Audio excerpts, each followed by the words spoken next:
This colony exists on Mars, populated by specially select people from different cultures and occupations taken from all over the earth. A public charade of antagonism between the Soviet Union and the United States has been maintained over all these years in order to fund projects in the name of national defense, when in fact we are the closest allies.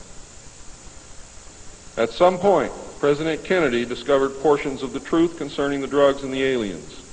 He issued an ultimatum in 1963 to MJ-12. President Kennedy assured them that if they did not clean up the drug problem, he would. He informed MJ-12 that he intended to reveal the presence of aliens to the American people within the following year, and ordered a plan developed to implement his decision.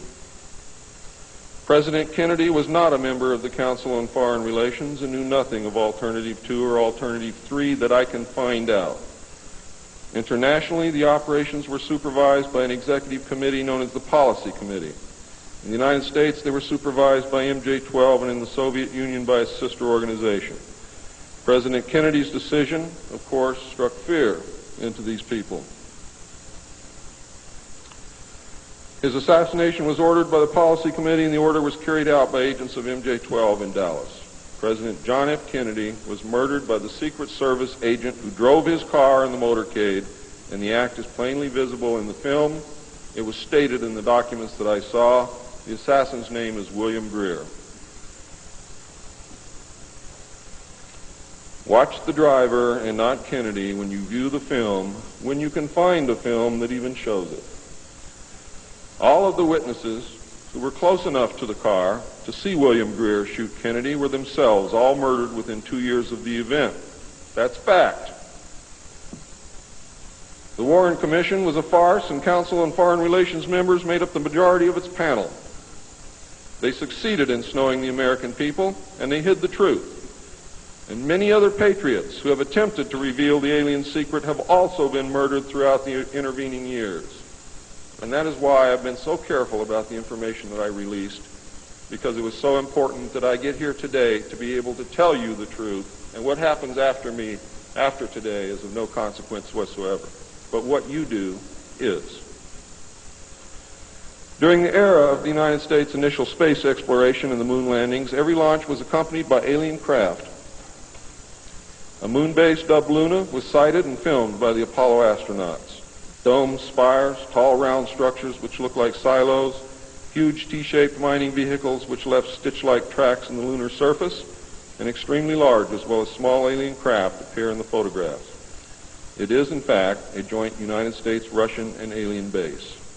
The space program is a farce and an unbelievable waste of money. Alternative 3 is a reality, and it is not at all science fiction. Most of the Apollo astronauts were severely shaken by this experience, and their lives and subsequent statements reflect the depths of the revelation and the effect of the muzzle order which followed. They were ordered to remain silent or suffer the extreme penalty, death, which was termed an expediency. One astronaut actually did talk to the British producers of the TV expose Alternative 3, confirming many of the allegations. However, I do not know who it was.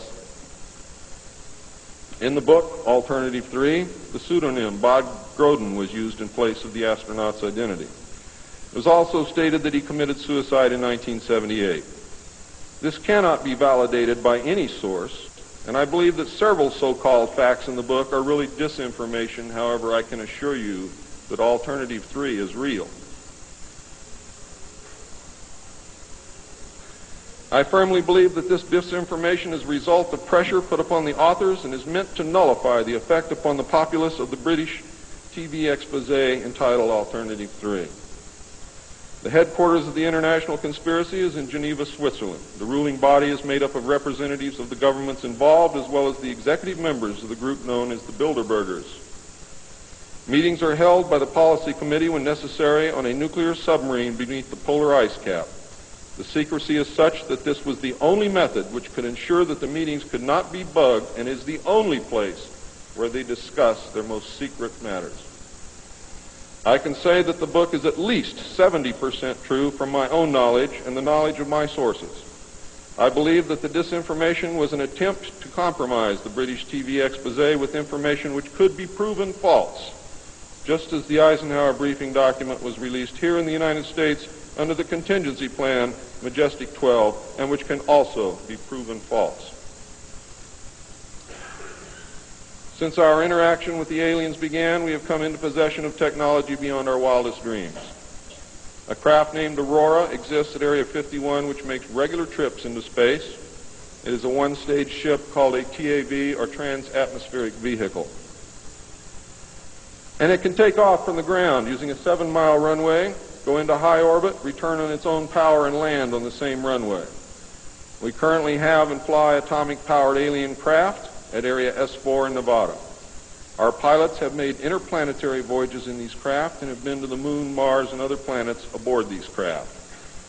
There's a group of pilots at the base who wear a patch, which has a little alien peeking over the bottom.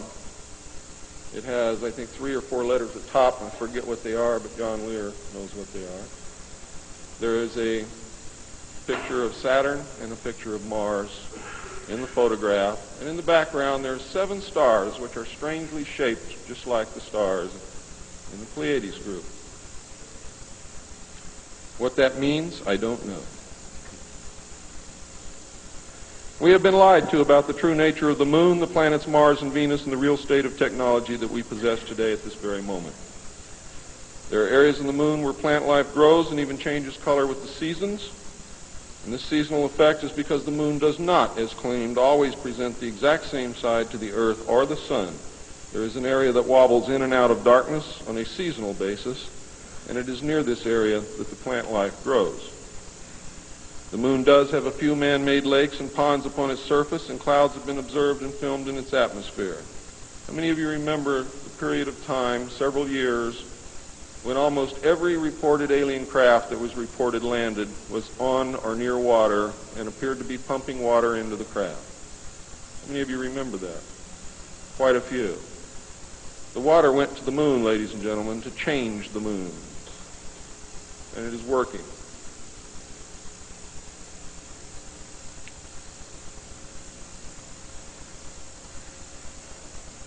It possesses a gravitational field, and man can walk upon its surface without a spacesuit, breathing from an oxygen bottle after undergoing decompression the same as any deep-sea diver. Ladies and gentlemen, if you can come from 1,200 feet underwater to the surface through decompression, you can go from the surface to 1 atmosphere of vacuum. See, vacuum does not cause a problem for the human body. It's the inert gas that's dissolved in your tissues and in your bones and in the fluids in your body that causes you the problem. If this is decompressed properly, you will have no problem. All you need is a very small amount of oxygen, a very small pressure to breathe. You will suffer no harm, except for one thing, that oxygen becomes toxic after breathing it over a long period of time. Therefore, excursions would have to be of a minimal time length. Other than that, there is no reason why you or anyone else cannot walk on the surface of the Moon or in space in a vacuum without a spacesuit. How do I know?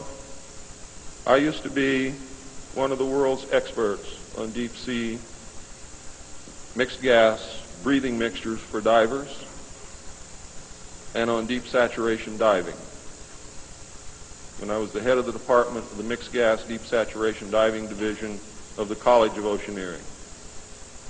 And I can tell you now, it's much easier to decompress to a vacuum and walk on the surface of the Moon than it is to bring a man up from 600 feet.